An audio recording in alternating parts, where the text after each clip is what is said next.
Trump نے جو غضب دہن پیش کیا اس کا جو ساتواں نقطہ ہے وہ یہ تھا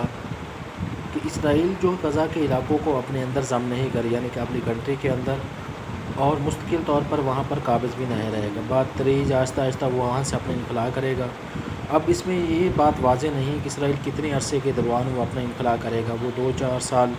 10 سال ہو سکتا ہے، اس سے زیادہ ٹائم بھی کر لے، کیونکہ آکوپیشن اس نے کیا ہوا تو یہ ممکن ہو سکتا ہے۔ اور اس کا آٹھواں نقطہ یہ تھا کہ اگر حماس تعاون نہیں بھی کرتی تو پھر بھی وہ علاقے جہاں پر حماس کا کنٹرول نہیں ہے یا حماس ان علاقوں میں نہیں ہے تو تعمیر و ترقی کی جائے گی، وہاں پر